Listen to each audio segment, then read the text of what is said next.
Hello everyone and welcome to another video. We're going to explore what is an electromagnetic wave. In particular, we're going to look at James Maxwell's discovery of electromagnetic waves. We're going to explore what is an electromagnetic wave. We're going to learn how to sketch electromagnetic waves.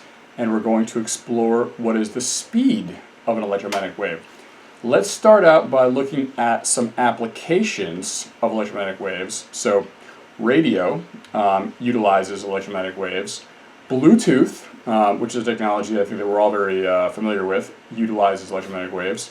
4G, that your phones run on, utilize electromagnetic waves. Wi-Fi is, again, electromagnetic waves. Your microwave oven and X-rays also utilize electromagnetic waves. So there's a lot here for us to unpack. There's a lot to explore, a lot of applications in everyday life.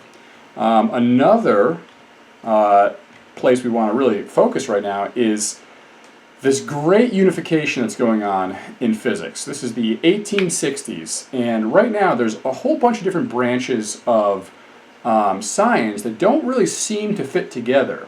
And just like Isaac Newton unified mechanics, and when we say mechanics we're referring to motion, forces, energy, and momentum.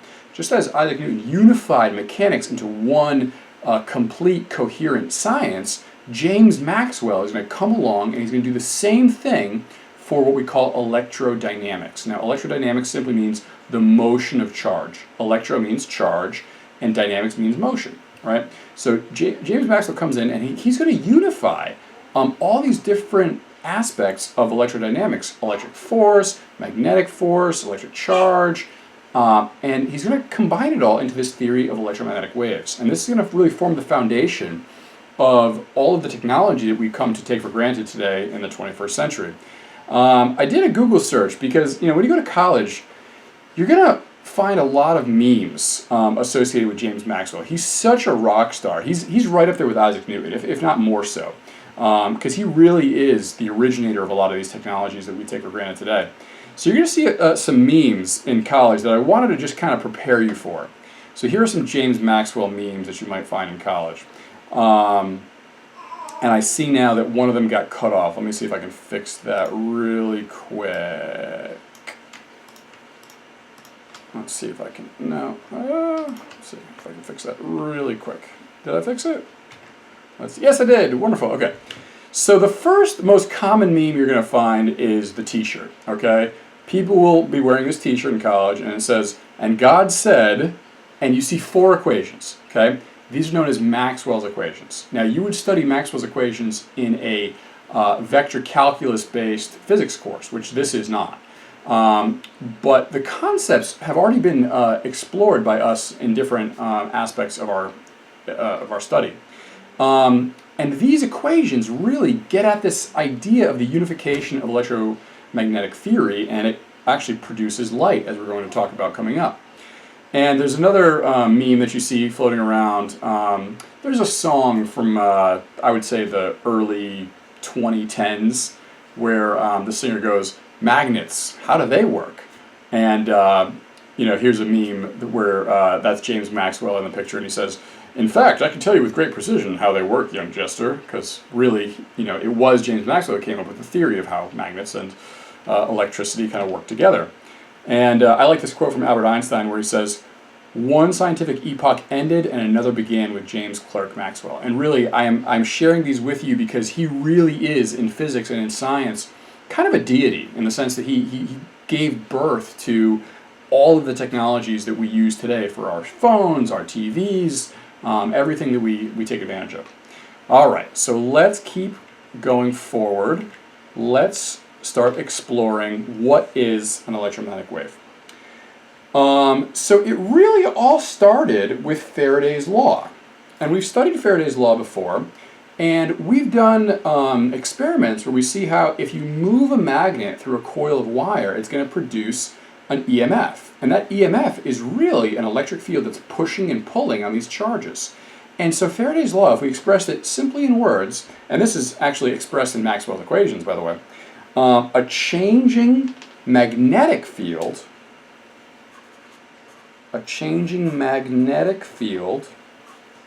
produces an electric field.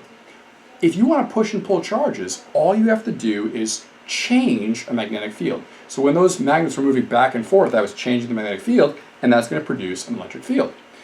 Now, Maxwell looks at this, and Maxwell knows that in physics there's a lot of harmony, there's a lot of balance, and there's a lot of symmetry. So Maxwell comes along and he says, well, what if it works the other way around? If a changing magnetic field produces an electric field, maybe it's possible that a changing, you guessed it, a changing electric field produces a magnetic field. So he creates this hypothesis, but he knows that in order to produce this hypothesis to the scientific community, he has to look at every experiment that's ever been done in the history of science and make sure that this hypothesis is consistent with all those experiments. And historians say that it took him years to do all the math, and he is a brilliant mathematician. He really integrated a lot of different ideas in calculus that made it very possible for him to make this claim. And so after years and years of doing the math, crunching the numbers, making sure that this hypothesis is consistent with experiment, he unveils it and he says, I stand behind this. I believe a changing electric field produces a magnetic field. And it was years later that they were able to test this, and when they tested it, it turned out it was exactly right. Okay, so let's go from there. He's got this hypothesis that a changing electric field produces a magnetic field. And so he says, okay, suppose that's true. He then asks another question. He asks, what is the most common form of motion in the universe? And if you think about all the atoms in the universe and all the molecules that are oscillating, right? They're oscillating because they have energy. Maybe they've got heat and they're vibrating back and forth. They're oscillating, right? He asked himself, if oscillation is the most common form of motion in the universe, what would happen if an electric charge were oscillating? And so he does a thought experiment. He says, well, what if an electric charge were sitting still? Well, we've explored that before. If you had an electric charge, let's say a nice negative charge, what would the electric field lines look like for a charge sitting still? And he says, oh, okay. The electric field lines would all point inward toward the negative charge, because the electric field lines describe the direction that a positive charge would feel a force. And if the electric charge were just sitting still, then it would have a nice static electric field around it. And then he says, well, what if this charge were to wiggle? What if it were to move back and forth or oscillate, right? And he says, well, you know what? If this charge were to oscillate back and forth, then these field lines, they're going to change. They're not going to stay still. And if the field lines are changing, then what does that mean? A changing electric field produces a magnetic field. So he says, okay, so if I move this charge back and forth, if I wiggle this charge, if I oscillate this charge, I'm going to produce a magnetic field. So he thinks about this and he says, well, hold on a second. Something really special is happening here.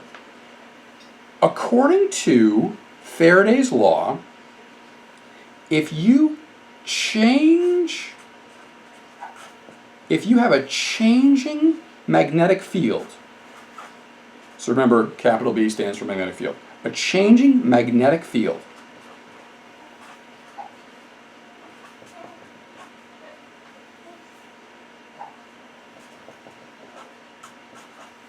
then that's going to produce an electric field. So it produces an E field.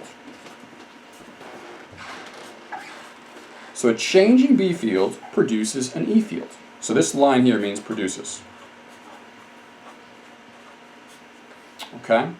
And so then Maxwell's hypothesis says, well, what if it works the other way? What if this changing magnetic field produces an E field, and then all of a sudden you've got a changing E field,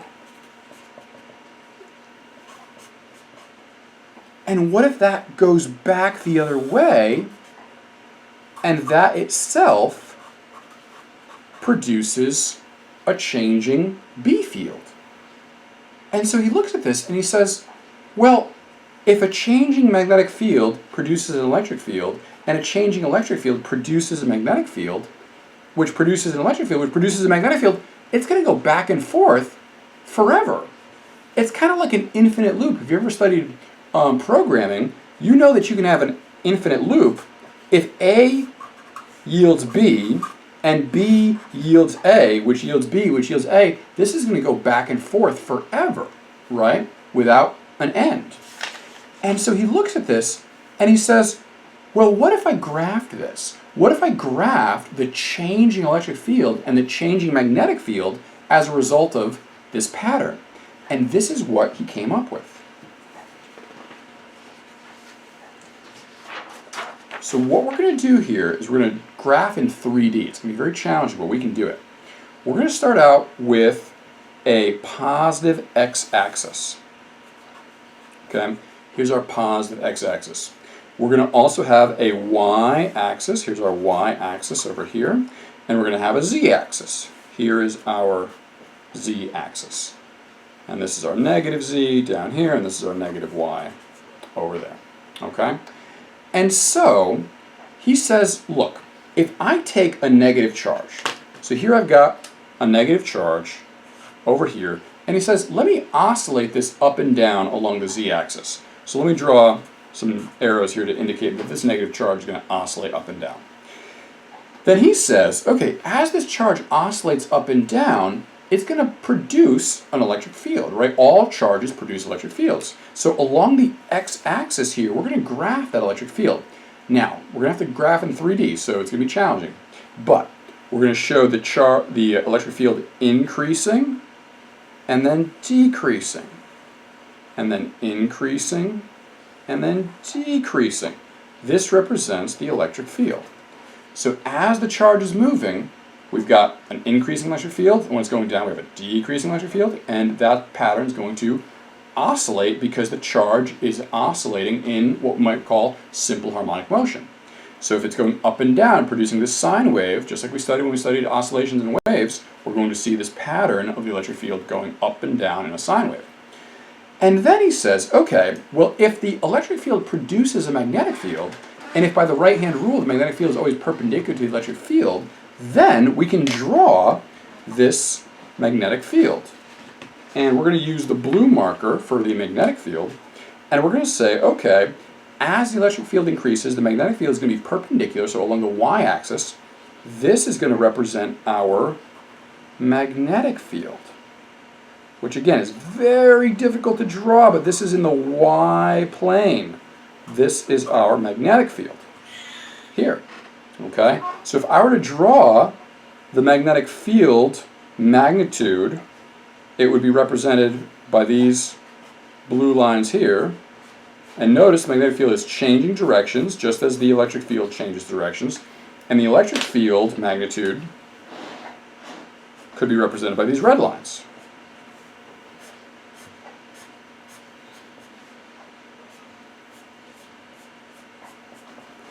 And notice that our electric field is always perpendicular to our magnetic field.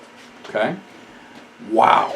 So this is what he hypothetically came up with. Again, this is all based on a hypothesis. The hypothesis was that you have this pattern. A changing magnetic field produces an E field, and that E field produces a magnetic field right back, and it goes back and forth, back and forth.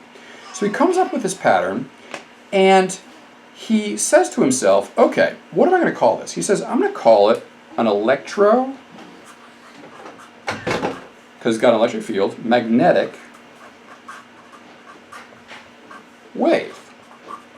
He says, I'm going to get a wave. And he had studied waves. I mean, all physicists had studied waves at that point. And so he was able to do the math to come up with an expression for how fast this hypothetical electromagnetic wave was going to move.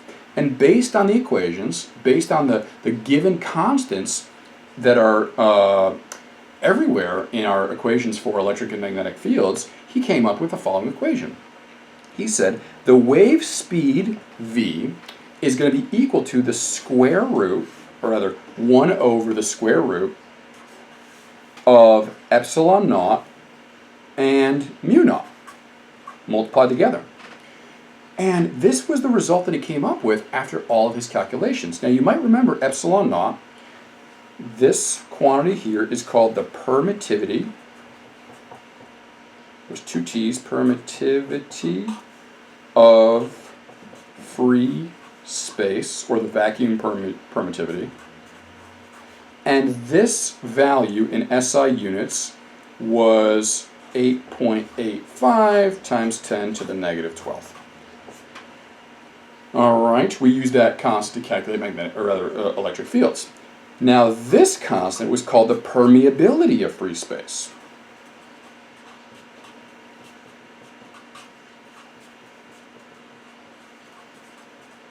And in SI units, that was 1.26 times 10 to the negative 6th. And so he does this calculation. He calculates what this hypothetical wave speed would be, and he comes up with this. Comes up with 3.00 times 10 to the 8th meters per second. And I like to imagine that when he comes up with this number, his jaw just drops and his eyes just pop open. Because every scientist in the world at this time knew this number. This was equal to the speed of light.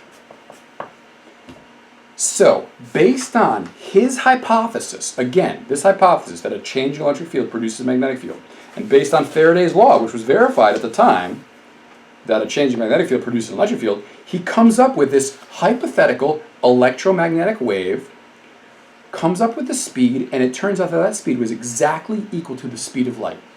Which means that this electromagnetic wave wasn't just a hypothetical phenomenon. This is a real thing. This was light. This electromagnetic wave, this hypothetical wave, it's light itself. So all this time, scientists had thought that light was a completely different phenomenon than electricity and magnetism. And in one calculation in the 1860s, he discovers, no, that light is actually an electromagnetic phenomenon. At this point, the walls in science that divide electricity and magnetism from optics, which is the study of light, completely fell down. When he published these results, nobody could take it seriously. Nobody wanted to believe that optics was really a study of electromagnetism. And the whole science of electricity, magnetism, and light just completely revolutionized overnight. It was a complete revolution. Wow. Very, very exciting. So, what does that mean? That the electromagnetic wave is light. So let's write that down. The electromagnetic wave, it's light itself. And in a future video, we're going to look at the entire electromagnetic spectrum and see how visible light is only a small part of that spectrum, and there are other forms of light or other forms of electromagnetic waves. All right, very good. I would like to show you, if I may, some simulations that illustrate the electromagnetic wave in action. So give me a moment to do that. I think I have to go here. Yes, okay. Are you able to see that? Yeah, okay. Check this out. On the vertical axis here, we have the electric field. Notice that the electric field is changing with time because a charge, they don't illustrate it here, but a charge along the y-axis is oscillating up and down. Okay? Don't be distracted by the fact that the names of the axes are different. This is the positive x, just like on ours, but they have y and they have z over here. That doesn't matter. What matters is an electric charge is oscillating along this vertical axis. You see the electric field is oscillating with it, very slowly in this case. And the magnetic field is perpendicular to the electric field, and it's also oscillating. This is called a self-propagating wave. We're going to talk about that in a second, which is to say that it's creating itself. All it takes is one little wiggle, one little oscillation of an electron, or any kind of charge, over here on the y-axis, and this wave will propagate. Now, what does that mean? Look at the stars, right, on a clear night, and you see light coming to us from many, many light years away. You know, as few as 4 light years, but as many as millions of light years away. That light traveled that great distance because it was self-propagating. It didn't need something to drive it forward. It was creating itself through time. Because, again, it goes back to this idea. The changing magnetic field creates the electric field. The changing electric field creates the magnetic field. It goes back and forth, back and forth. And you can see that right here in this diagram. Okay? That's awesome. Let me show you another simulation that I like right here. Let me see if I can hit play. There it is. Are you guys able to see that? Yeah. Okay, so this is a little bit faster. And you can see, once again, the oscillation of the electric field and the magnetic field perpendicular to each other. Now, you might be asking yourself, well, what is propagating along with this wave? And just like for every wave, what's propagating is energy. There's energy propagating with this wave, and that's true for all waves. All right. Very cool. Let's move ahead. The key points that we want to discuss here are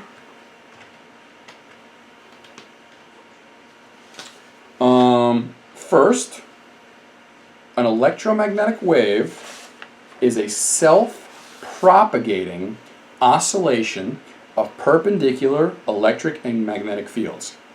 That's a mouthful, right? But that's what an electromagnetic wave is. It's self-propagating, which means that it creates itself through time and space.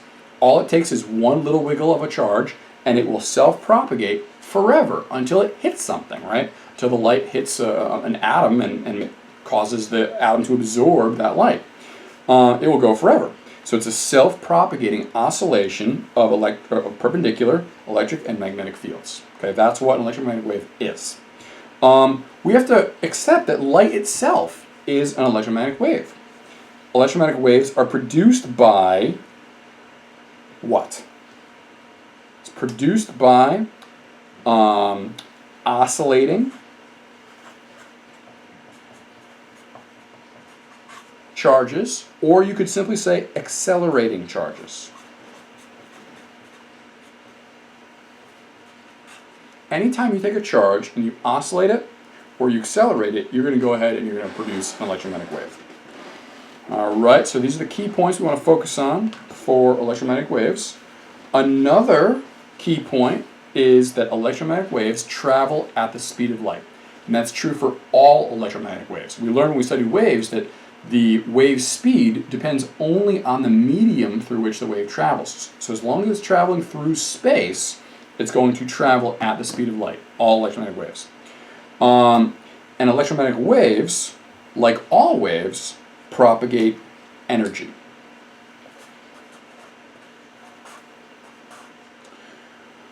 And I do want to take a moment to point out that electromagnetic waves travel at the speed of light, but only in space. I want to point out that electromagnetic waves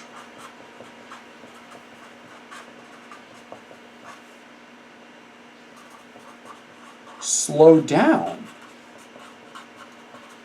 in bulk matter.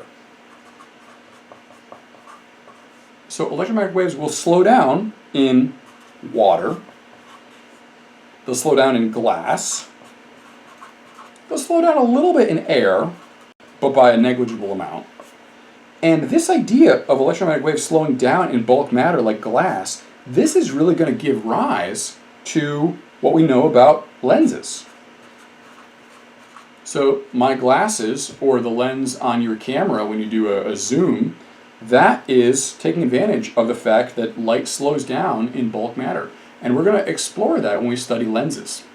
All right, very cool. I want to take a moment to really focus on this idea of the speed of light, because we haven't really talked about it too much. Let's talk for a moment about the speed of light. We use for the speed of light the letter c. C, this is the speed of light,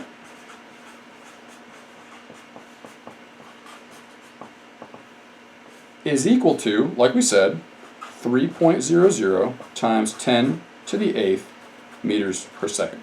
Let's take a moment and think about how fast that is. 300 million meters per second. Okay, so what? That means that you can go 7 times around the world light can travel 7 times around the world in 1 second. So think about how long it would take a plane to travel the whole circumference of the Earth. And then imagine that a light can go 7 times around the Earth in 1 second. So that's one way to think about it. Another way to think about it is to ask yourself, how long does it take light to travel to the moon? To reach the moon from Earth, so to reach moon from Earth,